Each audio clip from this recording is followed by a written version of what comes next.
Programme कुछ तुम कहो में एक बार फिर से आपका स्वागत है। दोस्तों, अगर आप हमारा प्रोग्राम नियमित रूप से देखते हैं तो आपको पता होगा कि हमारे इस प्रोग्राम में हम या तो डिस्कशन करते हैं या डिबेट करते हैं। और आप हमें हमारे इन प्रोग्राम्स को बहुत अप्रिशिएट भी कर रहे हैं और हर बार की तरह इस बार भी हम आपके सामने हैं और हमारा इस बार का टॉपिक है कि व्हाट इज इम्पोर्टेंट, स्टडीज या एक्स्ट्रा करिकुलर एक्टिविटीज। आदमी स्टडीज के साथ कुछ बन सकता है और खेल के साथ कुछ भी नहीं बन सकता। मैं आपको बता दूं, all work and no play makes Jack a dull boy. Studies होती रहती हैं और एक्स्ट्रा करिकुलर को इम्पोर्टेंस नहीं देता, लेकिन ये गलत है। और अगर खेल के साथ क्या बनेगा? अगर आपकी सिलेक्शन ही ना हो तो आप क्या बनोगे? बताओ आप मुझे। अभी शायद मेरे ख्याल से बहुत छोटे हैं, बट आपको पता नहीं है कि लोग इंजीनियरिंग की जो डिग्रियां लेके और वो खाली घूम रहे हैं। और कितनी स्पोर्टिंग जो स्पोर्ट्समैनशिप स्पिरिट होती है, जो डिसिप्लिन बनता है, आदमी की पर्सनैलिटी बनती है, उसको आप क्यों नहीं देखते? आगे जाके वही काम आती है। जैसे बेबी ने कहा कि डिग्रियां लेके भी लोग घूम रहे हैं। क्या आपका डिसिप्लिन ही आपकी लाइफ में सब कुछ है? आपको अपने कैरियर मेकिंग कुछ नहीं करना है। अगर आप में डिसिप्लिन होगा, आपकी पर्सनैलिटी अच्छी होगी तो जॉब आपको अपने आप ही If you do studies, everything in your life it always become easier. दोनों चीजें इंपॉर्टेंट है। आप स्टडीज को ज्यादा इंपॉर्टेंस देके एक्स्ट्रा करिकुलर एक्टिविटीज को कम इंपॉर्टेंस नहीं दे सकते। अगर आपको स्टडीज में भी एक्सेल करना है तो भी। आप यहाँ क्यों आए? This is also called extra curricular, but हमें उसमें ज्यादा पार्टिसिपेट नहीं करना चाहिए ना। Not included in your syllabus. Only Sundays और वन संडे इन मंथ। तो हम कौन सा कह रहे हैं आप पूरी जिंदगी में यहाँ पे बैठे रहें? हम भी तो यही कह रहे हैं, एक्स्ट्रा करिकुलर एक्टिविटीज स्टडीज को बराबर इंपॉर्टेंस मिलनी चाहिए। तो एक्स्ट्रा करिकुलर एक्टिविटीज के बिना आप स्टडीज कर कैसे सकते हैं? जब तक आप 3 घंटे अगर 4 घंटे लगातार पढ़ लेंगे, उसके बाद आप जो भी पढ़ेंगे आपके समझ में नहीं आएगा। I am in +2 and in +2 we have to study 16 hours in a day. 16 hours पढ़ना होता है विद एप्रोप्रिएट ब्रेक्स। कोई अगर उसको वो स्टडी नहीं करेगा तो एक्स्ट्रा करिकुलर एक्टिविटीज में पार्ट कैसे ले सकता है? उनको मिला चांस आगे बढ़ने के लिए। बाद में क्यों आए वो? स्टडी इंजीनियर बन सकते हैं, क्यों आए वो क्रिकेट में?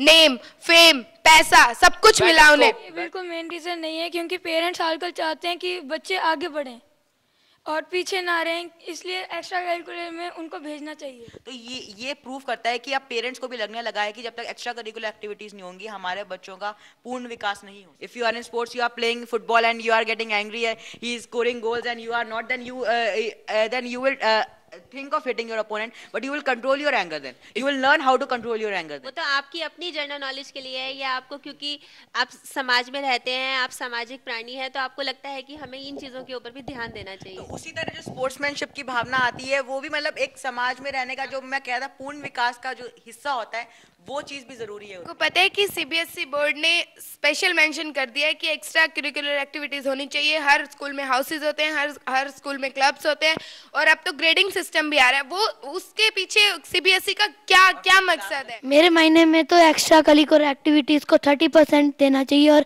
स्टडीज को 70%, क्योंकि अगर हम एक्स्ट्रा करिकुलर को 50% देते हैं तो हम अपनी स्टडीज को पूरा नहीं कर पाते। मैं दूंगा 75% एक्स्ट्रा करिकुलर और 25% स्टडीज। चलिए फिर हम मैं इतना कहना चाहूंगा कि अगर आपको किसी चीज में एक्सेल करना है तो उसको टाइम देना होगा। अगर आपने इंजीनियर बनना है तो आपने स्टडी करनी है +2 तक। अगर आपने क्रिकेटर बनना है तो क्रिकेट में ध्यान देना है। पर अगर आपको पूरा पूर्ण बनना है, वो भी स्टडीज कर ही रहा है, आप स्टडीज को नेग्लेक्ट नहीं करते। दोनों इंपॉर्टेंट है। मैं यहाँ पे आया हूँ रिफ्रेशमेंट के लिए, ये भी इंपॉर्टेंट है मेरे लिए। अब मैं घर जाके स्टडी करूंगा, वो भी इंपॉर्टेंट है। Extra curricular activities means personality development. Extra curricular activities means anything. अच्छा, आप सोने को इसमें लेते हैं सिलेबस, एनीथिंग एक्सक्लूड। बहुत अच्छा डिस्कशन था और मेरे को नहीं लगता है कि इन बच्चों का मन भी कर रहा है कि ये प्रोग्राम खत्म हो चलता रहे, क्योंकि प्रोग्राम शुरू होने से पहले भी बहुत ज़्यादा एक्साइटेड थे और अभी भी इतनी एक्साइटमेंट इनकी अभी भी उतनी ही बनी हुई है। तो पर हमारा क्योंकि टाइम खत्म हो रहा है और हमें अगला प्रोग्राम भी करना है और बच्चों को इनको ट्यूशन भी जाना है, क्योंकि आज संडे है तो इन बच्चों को स्पोर्ट्स के लिए भी जाना है। तो जिस ग्रुप के जो बच्चे हैं उस फील्ड में जाएंगे। तो अगर आप हमारे इस प्रोग्राम में आना चाहें तो आपका स्वागत है। हमारा पता है कुछ तुम कहो, सैमसंग क्रिएशंस की clinic building, Barnala road, Sirsa, और हमारा फोन नंबर है 200608 और मोबाइल है 9810200608। तो मैं असल में इनकी बातों में इतना खो गई कि सब कुछ गड़बड़ हो रहा है।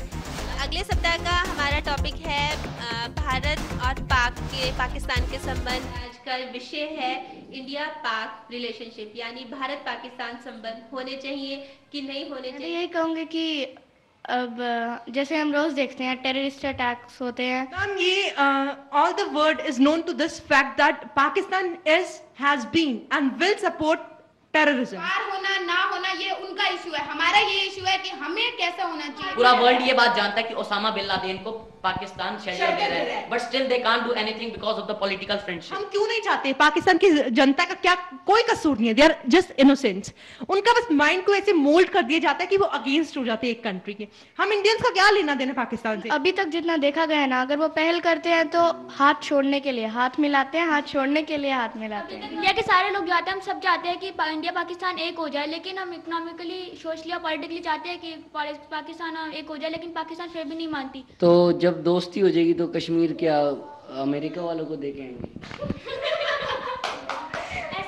अभी वो कश्मीर मांग रहा है, उसके बाद हिमाचल प्रदेश, उसके बाद हरियाणा, पंजाब, राजस्थान सब मांगेगा। नहीं हो सकता, वो नहीं हो सकता। पाकिस्तान और इंडिया अगर अब हम सोचें प्रैक्टिकली कि वो एक देश बन जाएंगे, जो नहीं हो सकता वो नहीं हो सकता, मगर जो हो सकता है उसके लिए तो हम प्रयास कर सकते हैं। कम से कम इंसान को इंसान से आपस में प्रेम करना चाहिए, मगर अगर हम भी कहेंगे कि हम भी उन पे बम फोड़ेंगे, जो झुकता नहीं है वो टूट जाता है। तो झुकना सबसे अच्छी चीज होती है। अगर इंडिया झुकता है ना तो वो महान बन रहा है। मदरसा में बच्चों को बॉम्ब बनाना सिखाया जाता है, बच्चों को तो ये भी नहीं पता कि दोस्ती क्या होती है।